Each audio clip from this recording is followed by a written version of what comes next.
Okay, so today, again, we are, oh, Katie, you have a question? Not so much of a question, but I remember I told you there are 14 practices in chapter 2. I missed one at the very end, right before the writing project, so there's 15. Yep, so no worries. What I said about the practices is, I do my best to count them, and I'm going to trust that people will be diligent in completing what's there. So no worries.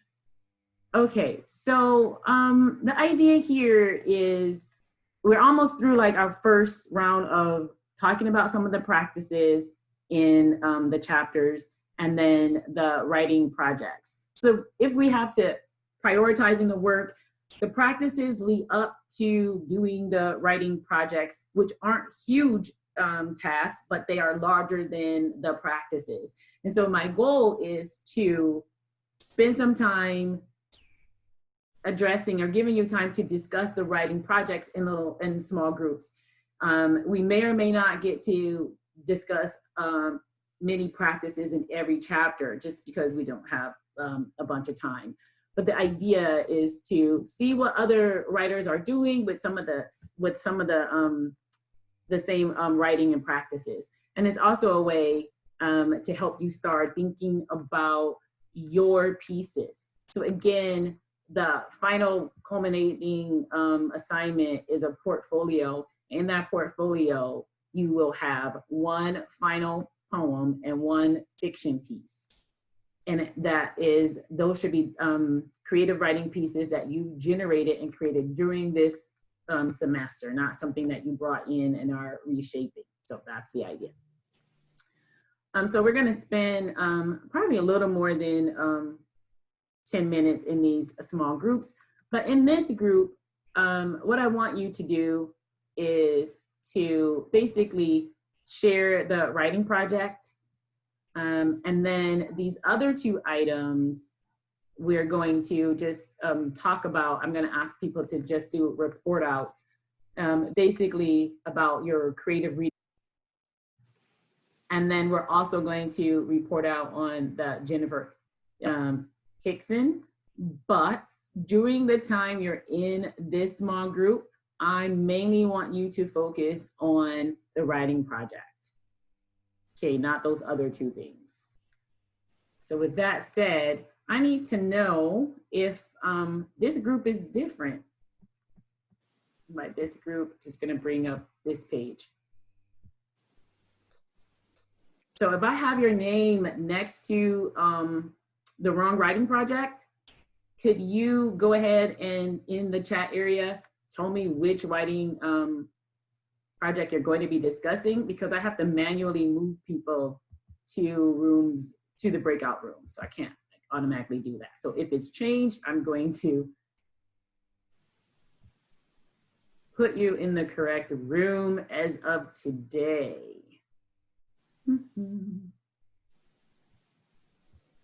So my room was created.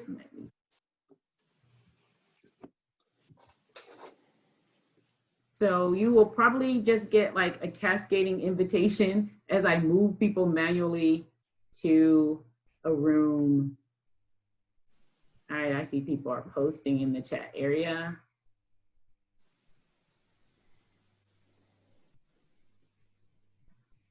Okay, so much fun.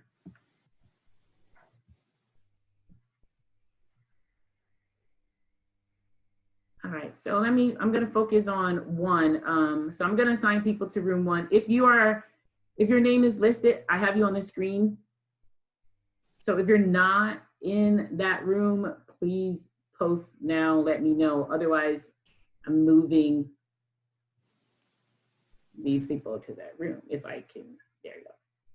So mainly just room one is gonna be writing projects. So Allison, and you, once I move you, you're gonna find, it should pop up on your screen. Remember, I'm using last names, so.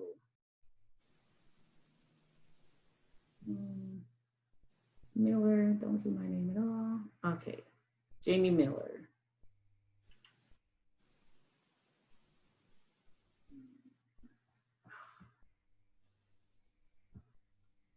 this is not working the way I want it to work.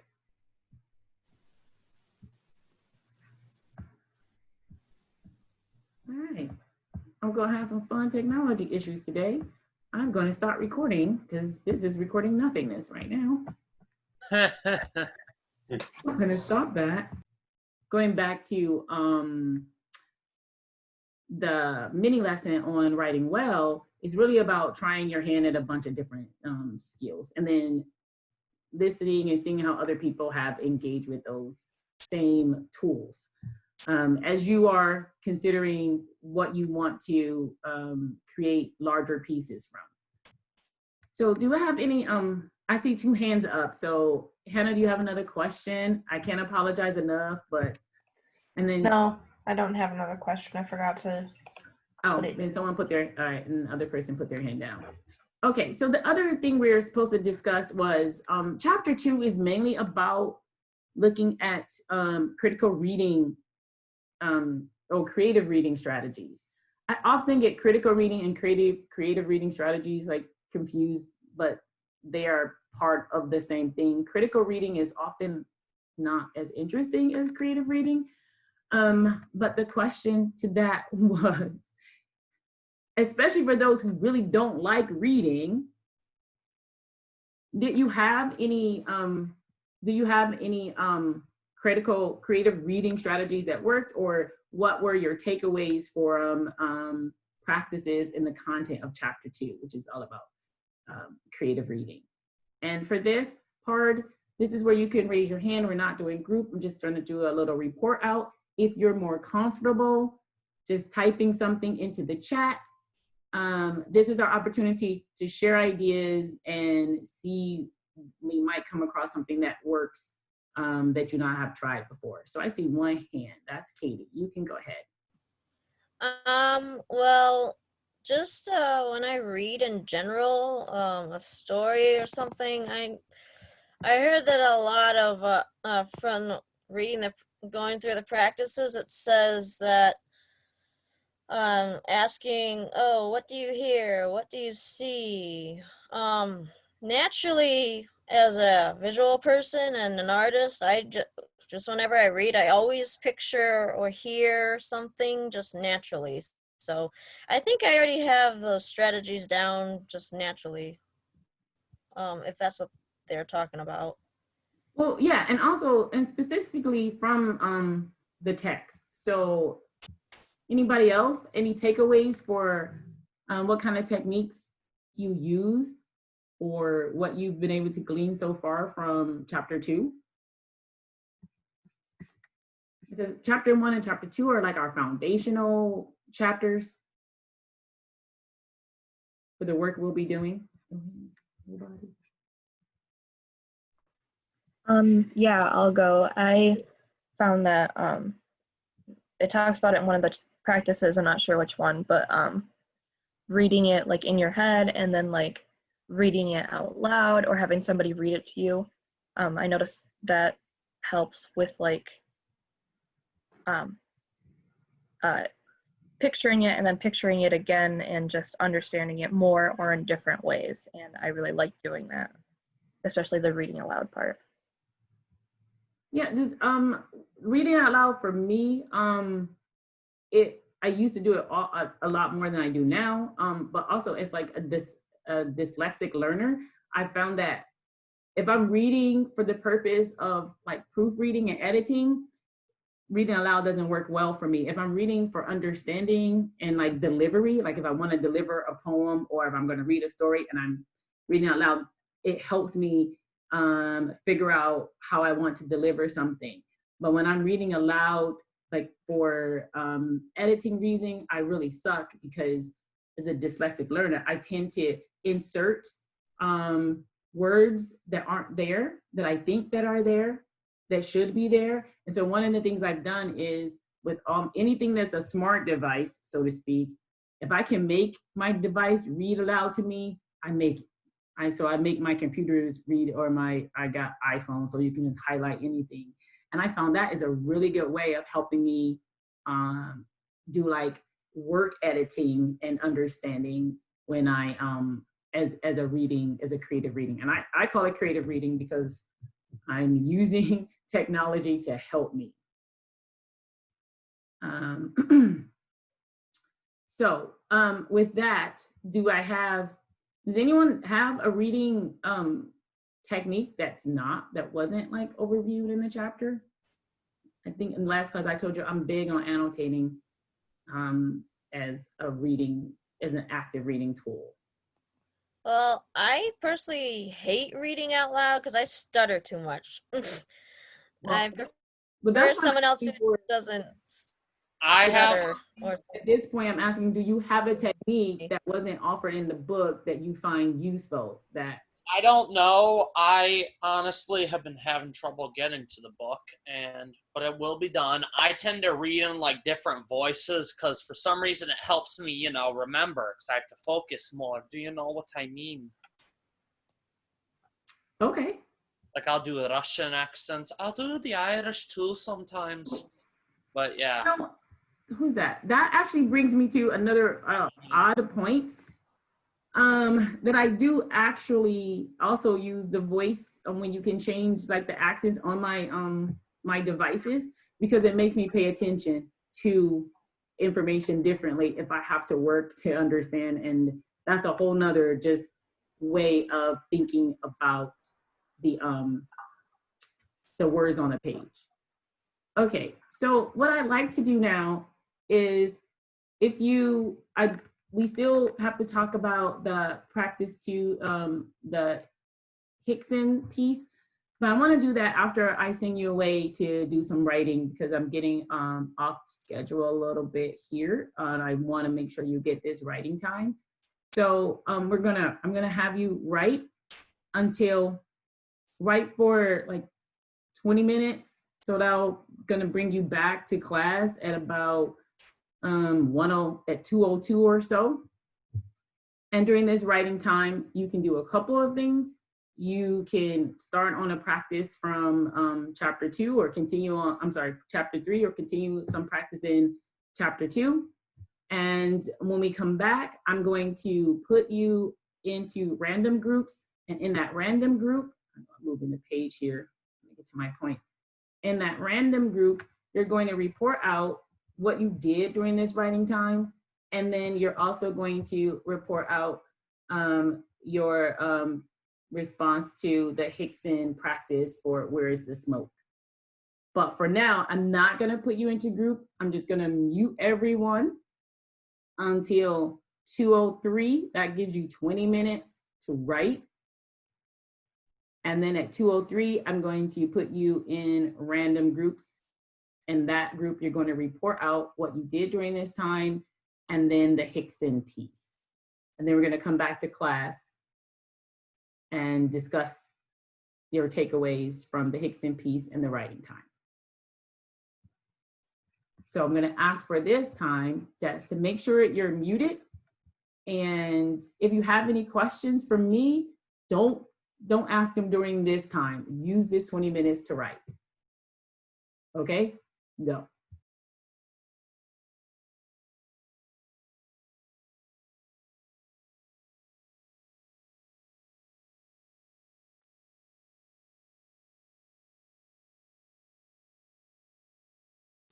Hey, Prof, I think your mic is still muted.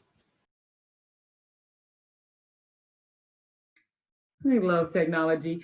All right, I'm gonna just send everyone to breakout. Thanks for giving me a heart attack. Sorry, get ready to Not you, the guy who just talked. Hey, anytime. I'm gonna give you send you to the breakout rooms, and the breakout room for the next 20 minutes. Just want you to briefly share how you spent this writing time. You know, less than a minute. This is not a time to like get feedback. This is just to share what you did during that time.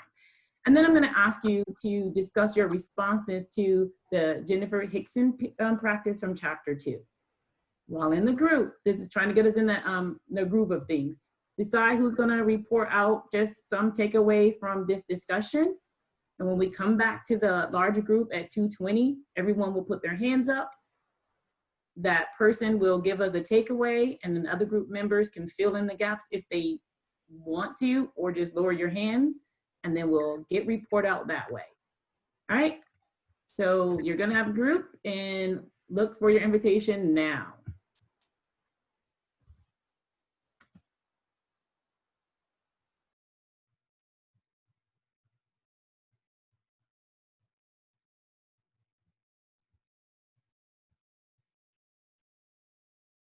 Oh, Jessica, you need a group.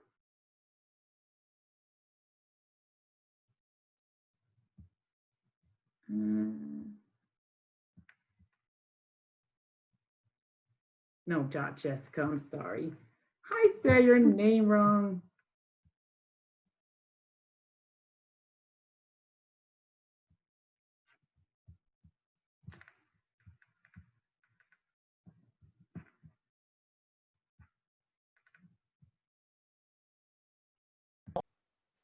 They get a chance to get into all of the groups and heard some of the chatter. So let's go ahead and report out. Anyone can start. And the devil said, I'll start the show. If I'm being honest, some of us didn't exactly watch the smoke thing. That is fine. At this point, Yeah. did you get something from what you were able to bring? Oh yeah, me and Macy discovered we both tend to write stories. What else did we talk about? Guys, help me. Just on my own. But yeah.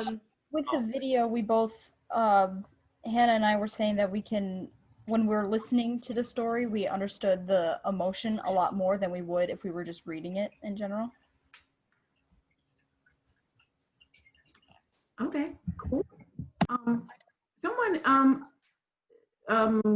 knows the page number because this short piece is in the textbook. Who looked it up and found the page number? 43. All right. So it is in there. The book doesn't tell you that in the practice, and I neglected to tell you that it was there. But the reason I picked it for you to listen to is because it was actually in the book. So The actual text is on page 162. okay, 162. Thank you. All right, so let's go ahead. And so what were your takeaways from either listening or if you found it, reading it, given it appears as a practice in the creative reading chapter? So what are your takeaways?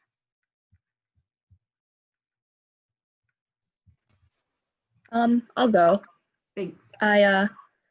In our group, we noticed, two of us noticed that we saw a lot of imagery in it because mainly we grew up around it.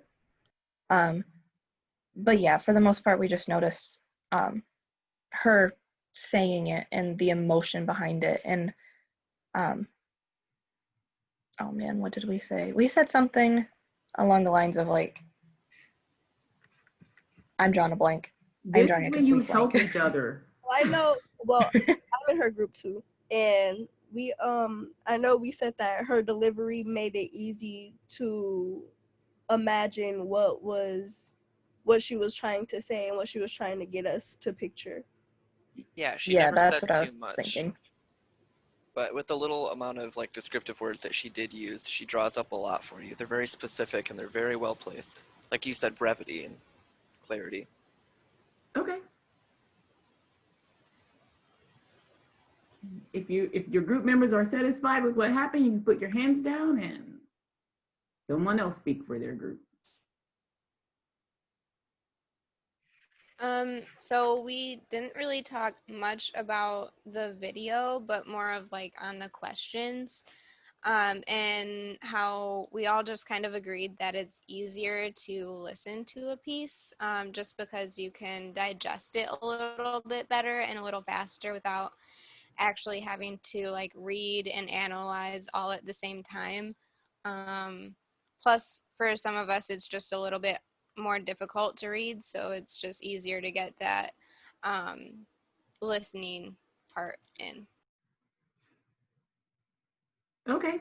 All right, so again, this is, so far you've had information in chapter 1, we talked about images and things like that, and you have the content for chapter 2, which is creative reading. So that's basically the material we're working with right now. So thanks. So picking up exactly where the last person left off, we pretty much said exactly the same thing in our group. We thought that like listening, you could hear a lot more emotion. You could more understand the clarity of the writing in general. And if you like listen to it while you're reading along, I think that honestly will help a lot of people in general. Like closed captioning, for example, like during a movie or something, like you can definitely understand the way that words are laid out better. And I think that honestly just helps us all.